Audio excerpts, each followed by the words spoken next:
फरीदा मैं जानिया दुख मुझको, दुख सबाइए जग उच्चे चढ़ के देखिया, तां घर कर इहा अग। साध संगत बाबा फरीद जी आखदे ने कि मेरा ख्याल सी कि मैनू इकल्ले नूं ही दुख है, तकलीफ है। मेरे मन च ये सी कि जिद्दां साध संगत आपां सोचते हाँ कि कोई दुखी आदमी होवे ना, कोई दुखी मनुख है तो सोचदा कि रब मैनू ही दुख दिते, मैं ही दुखां दे विच हाँ। तो बाबा फरीद जी आखदे ने कि मैनू ख्याल सी, मेरे मन च आउंदा सी कि मैं दुखां दे विच हाँ, मैं कल्ला ही तकलीफ विच। पर नहीं, सारा संसार ही तकलीफ दे विच है। जद मैं अपने दुख तो बाहर हो के भाव कि साध संगत आसे पासे लोगों के विच जाके विचरिया, तो फिर मैनू पता लग्या कि ये जिहड़ा दुख की अग है ये घर घर है, हरेक दे घर विच दुख है। महला पंजेवां फरीदा भूम रंगावली, मंज विसूला बाग, जो जन पीर निवाजिया, तिना अंच न लाग। साध संगत बाबा फरीद जी आखते हैं कि ये जिहड़ी धरती है ये सुहावनी है, बड़ी सुंदर सृष्टि है परमात्मा की। पर मनुखी मन के टोए टिब्बियां के कारण, भाव कि दुनियावी मोह माया विच ज़्यादा रहन के कारण इस विच एक विसूला बाग है, जिस विच दुखां की अग बदली। ते जेड़े उस परमात्मा के पीरां दे गुरु के चरणों में लग के इस जिंदगी नूं बतीत करते हैं, उस परमात्मा नूं याद रखदियां होइयां इस जिंदगी का जीवन जो काल है इसनूं पूरा करते हैं, उन्हां नूं साध संगत दुख तकलीफ नहीं लगती, उस परमात्मा की रजा विच खुश रहंदे हैं। महला पंजवां फरीदा उमर सुहावड़ी, संग सुवनड़ी देह, बिरले के पाईअन जिन्ना प्यारे नेह। साध संगत बाबा फरीद जी आखदे हैं कि ये जिहड़ा शरीर है ये सुंदर है, ये जिहड़ी जिंदगी है बड़ी मनमोहन है, बड़ी सोहनी ते प्यारी शरीर समेत ये जिंदगी है। पर ये जिंदगी सोहनी भाव किहदी है, किन्ना दी ये जिंदगी, ये शरीर सोहना है भाव कि रोग रहत शरीर किन्ना दा है, जिहड़े उस परमात्मा के चरणों में जुड़ते हैं ते वो साध संगत विरले विरले ही इस धरती ते पाए जाते हैं। कंदी वाहन ना टाहे सो भी लेखा देवना, जिधर रब रजाए वाहना ते दाओ गौ करे। साध संगत बाबा फरीद जी आखते हैं कि दुखां हेठ नप्पिया होया जीव दुख अगे तरले लैके आखदा है कि हे दुखां दे हड़, तू मैनू इन्ने दुख ना दे, मैनू इन्ना तकलीफ ना दे, एक दिन तेनू भी उस परमात्मा अगे लेखा देना पैना है। दुखी मनुख ये समझ नहीं रहिंदी कि दुखां दा हड़ उसे पासे ही ढा लैंदा है जिस पासे रब की रजा हुंदी है। भाव कि मनुख नूं ये समझ नहीं रहिंदी कि उसनूं इन्ने दुख क्यों हैं, तो वह रब अगे तरले करता है, दुखां अगे तरले करता है, रब नूं याद नहीं करता। इस करके उसनूं ये पता नहीं रहिंदा कि ये उस रब की ही रजा है जो अज तू दुखां दे विच है। फरीदा दुखा सेती देह गया, सूला सेती रात, फड़ा खड़ा पुकारे पातनी, बेड़ा कपर भात। साध संगत बाबा फरीद जी आखते हैं ਕਿ ਮਨ ਵਿੱਚ ਬਣੇ ਟੋਏ ਟਿੱਬੇ ਦੇ ਕਾਰਨ, ਭਾਵ ਕਿ ਮਨ ਵਿੱਚ ਭੈੜੇ ਖਿਆਲਾਂ ਦੇ ਕਾਰਨ, ਮਾੜੇ ਕਰਮਾਂ ਵਿਕਾਰਾਂ ਦੇ ਕਾਰਨ ਉਸ ਮਨੁੱਖ ਦਾ ਜਿਹੜਾ ਦਿਨ ਹੈ ਉਹ ਦੁੱਖਾਂ ਦੇ ਵਿੱਚ ਬੀਤਦਾ ਹੈ। ਅਤੇ ਰਾਤ ਐਵੇਂ ਬੀਤਦੀ ਹੈ ਕਿ ਜਿਵੇਂ ਸੂਲਾਂ ਅਤੇ ਕੰਢਿਆਂ 'ਤੇ ਪਿਆ ਹੁੰਦਾ ਹੈ। ਕੰਢੇ 'ਤੇ ਖਲੋਤਾ ਹੋਇਆ ਉਹ ਪਰਮਾਤਮਾ, ਭਾਵ ਕਿ ਸਾਧ ਸੰਗਤ ਇੱਕ ਪਾਸੇ ਖੜੇ ਗੁਰੂ ਸਾਹਿਬ ਜੀ ਉਸ ਦੁੱਖਾਂ ਦੇ ਹੜ੍ਹ ਵਿੱਚ, ਨਦੀ ਵਿੱਚ ਡੁੱਬ ਰਹੇ ਮਨੁੱਖ ਨੂੰ ਆਖ ਰਹੇ ਹਨ ਕਿ ਭਾਈ ਤੂੰ ਇਸ ਦੁੱਖਾਂ ਭਰੀ ਨਦੀ ਦੇ ਵਿੱਚ ਡੁੱਬ ਰਿਹਾ ਹੈ, ਤੇਰਾ ਬੇੜਾ ਡੁੱਬਦਾ ਪਿਆ ਹੈ, ਅਤੇ ਉਸ ਪਰਮਾਤਮਾ ਨੂੰ ਤੂੰ ਯਾਦ ਕਰ, ਉਸ ਵਾਹਿਗੁਰੂ ਦਾ ਸਿਮਰਨ ਕਰ, ਤਾਂ ਕਿ ਇਸ ਦੁੱਖਾਂ ਭਰੇ ਸਹਿਲਾਬ ਦੇ ਵਿੱਚੋਂ, ਹੜ੍ਹ ਦੇ ਵਿੱਚੋਂ ਤੂੰ ਬਾਹਰ ਨਿਕਲ ਸਕੇ। ਫਰੀਦਾ ਲੰਮੀ ਲੰਮੀ ਨਦੀ ਵਹੈ, ਕੰਦੀ ਕੇ ਰਹਿ ਹੇਤ, ਬੇੜੇ ਨੂੰ ਕੱਪਰ ਕੀਆ, ਕਰੇ ਜੇ ਪਾਤਣ ਰਹਿ ਸੁਚੇਤ। ਸਾਧ ਸੰਗਤ ਜੀ, ਗੁਰੂ ਸਾਹਿਬ ਆਖਦੇ ਨੇ ਕਿ ਇਹ ਜਿਹੜਾ ਮਨੁੱਖ ਦਾ ਸਰੀਰ ਹੈ, ਇਸ ਦੇ ਵਿੱਚ ਇਹ ਜੋ ਜ਼ਿੰਦਗੀ ਹੈ ਸਾਧ ਸੰਗਤ, ਇਸ ਦੇ ਵਿੱਚ ਪਰਮਾਤਮਾ ਦੀ ਰਜ਼ਾ ਨਾਲ ਸਭ ਕੁਝ ਹੁੰਦਾ ਹੈ। ਭਾਵ ਕਿ ਸਾਧ ਸੰਗਤ ਇਹ ਜਿਹੜਾ ਆਪਣਾ ਜੀਵਨ ਹੈ ਨਾ, ਇਹ ਲੰਮਾ ਜੀਵਨ ਲੰਮੇ ਦਰਿਆ ਵਾਂਗ ਵਗ ਰਿਹਾ ਹੈ।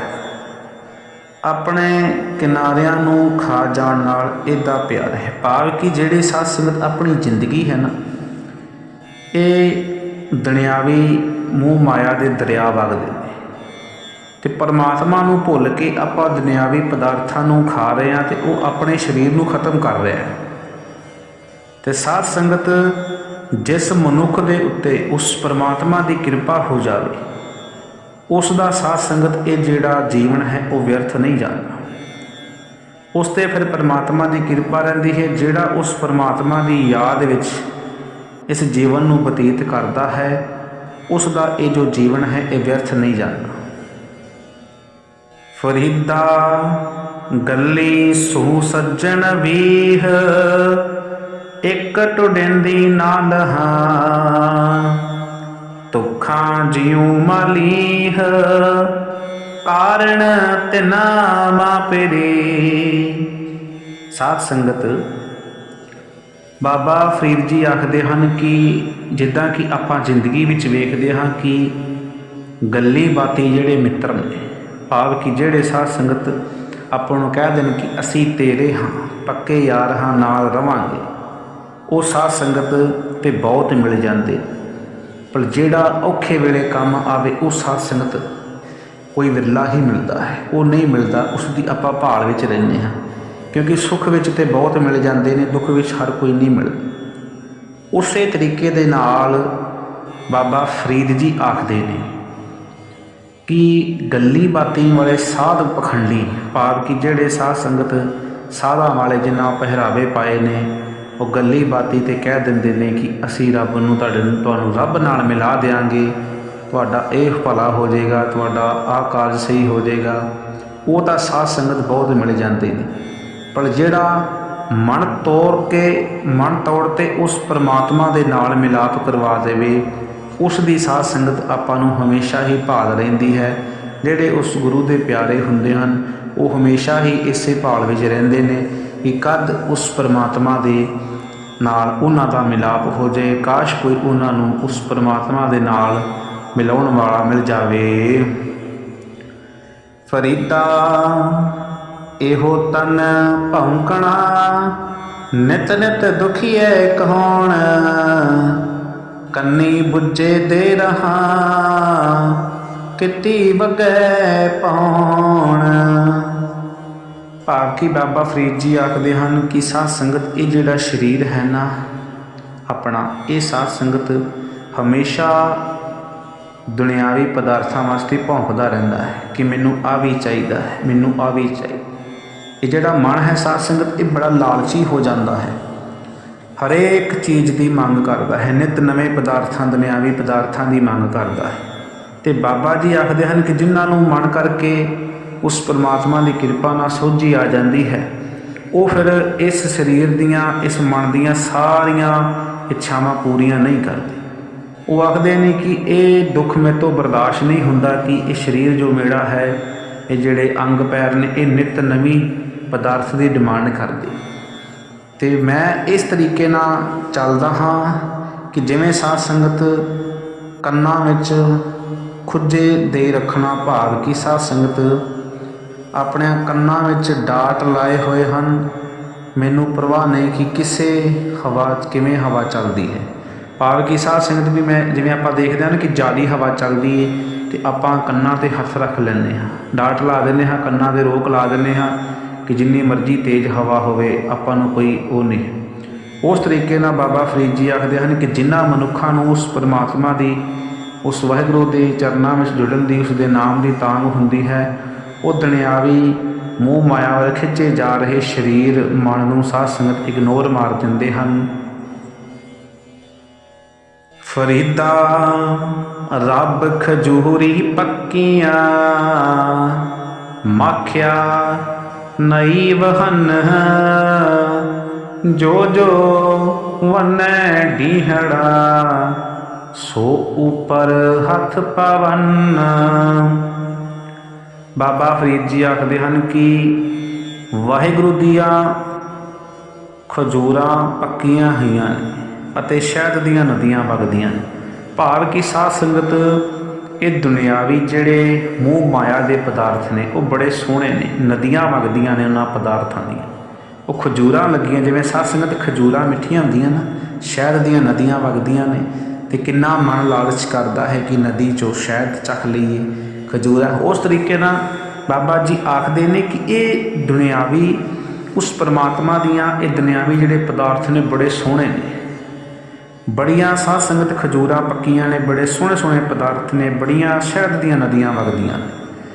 ਪਰ ਹਰ ਇੱਕ ਦਿਨ ਜਿਹੜਾ ਬੰਦੇ ਦਾ ਇਸ ਦੁਨੀਆ ਦੇ ਵਿੱਚ ਇਸ ਸਵਾਸਾਂ ਦੀ ਪੂੰਜੀ ਦੇ ਚੱਲਦਿਆਂ ਹੋਇਆਂ ਬੀਤਦਾ ਹੈ, ਉਹ ਉਸ ਦਾ ਦਿਨ ਵਿਅਰਥ ਜਾ ਰਿਹਾ ਹੈ।